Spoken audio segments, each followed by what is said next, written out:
ಅದೇ ಇಲ್ಲಿ ಕರಡಿ ಇತ್ತು. ಎಚ್ ಡಿ ಕೋಟೆ ತಾಲೂಕು ಹಾಗೂ ಚಕೋಡನಹಳ್ಳಿ ಗ್ರಾಮ ಪಂಚಾಯತಿ ವ್ಯಾಪ್ತಿಯ ಗ್ರಾಮದಲ್ಲಿ ಇವರು ಶಿವಪ್ಪಜ್ಜಿ ಗೌಡ್ರು, ಚಕೋಡನಹಳ್ಳಿ ಗ್ರಾಮದ ಶಿವಪ್ಪಜ್ಜಿ ಗೌಡ್ರವರಿಗೆ ಹುಲಿ ಕರಡಿ ಅಟ್ಯಾಕ್ ಮಾಡಿ ಈಗ ನಮ್ಮ ಊರಿನ ಮುಖಂಡರಾದಂಥ ಶ್ರೀಯುತ ಸಿದ್ದೇಗೌಡರವರು ಹಾಸ್ಪಿಟ್ಲಿಗೆ ಅಡ್ಮಿಟ್ ಮಾಡ್ಬಿಟ್ಟು ಬಂದಿದ್ದಾರೆ. ಮಾತಾಡ್ಬಿಟ್ಟು ಹುಷಾರಾಗಿದ್ದಾರಂತೆ. ಇಲ್ಲಿಗೆ ಅರಣ್ಯ ಇಲಾಖೆ ತಂಡ ಆಗಮಿಸಿದೆ.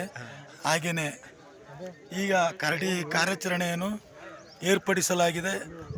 ಕೆಲವೇ ಕ್ಷಣಗಳಲ್ಲಿ ಕರಡಿಯನ್ನು ಸೆರೆ ಹಿಡಿಯಲಾಗಿದೆ. Thank you. H D Kote taluk start ಮಾಡಿ.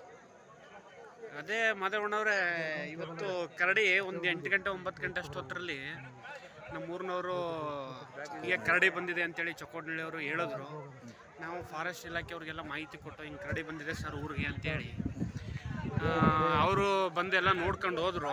ಬೋನ್ಗೇನು ತಗೊಬತ್ತೀವಿ ಮತ್ತು ಸಿಬ್ಬಂದಿಗಳು ಕರ್ಕೊಬತ್ತೀವಿ ಅಂತ. ಅಷ್ಟರೊಳಗಡೆ ಆಗಲೇ ನಮ್ಮೂರೊಬ್ಬರು ನಮ್ಮ ಚಿಕ್ಕಪ್ಪನೇ ಆಗಬೇಕು ಮರಿಗೌಡರು ಅಂತೇಳಿ ಅವ್ರ ಮೇಲೆ ದಾಳಿ ಮಾಡಿ ದೊಡ್ಡ ಮಟ್ಟದಲ್ಲಿ ಅವ್ರಿಗೆ ಪಾಪ ಗಾಯಗಳಾಗಿದೆ.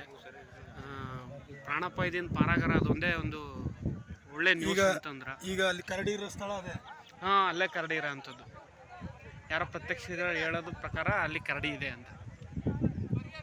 ಆಯ್ತು, ನಮಸ್ಕಾರ. ಎಚ್ ಡಿ ಕೋಟೆ ತಾಲೂಕು ಅಧ್ಯಕ್ಷರು ಬೂದ್ನೂರು ಮಾದೇವ. ನಮಸ್ಕಾರ.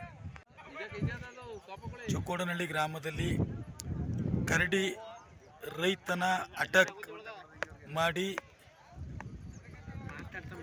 ಅವರಿಗೆ ಹಾಸ್ಪಿಟ್ಲಿಗೆ ಎಲ್ಲ ಆಗಮಿಸಿ ಅವರಿಗೆ ಸ್ಟೇಟ್ಮೆಂಟ್ ಕೊಡ್ತಾ ಇದ್ದಾರೆ. ಹಾಗೆ ಇಡೀ ಗ್ರಾಮಸ್ಥರೆಲ್ಲ ಆ ಕರಡಿಗೆ ಮುತ್ತಿಗೆಯನ್ನು ಹಾಕಿದ್ದಾರೆ. ಕರಡಿಗೆ ಮುತ್ತಿಗೆ ಹಾಕಿದರೆ ಕೂಡಲೇ ನಮ್ಮ ಗ್ರಾಮ ಪಂಚಾಯತಿಯ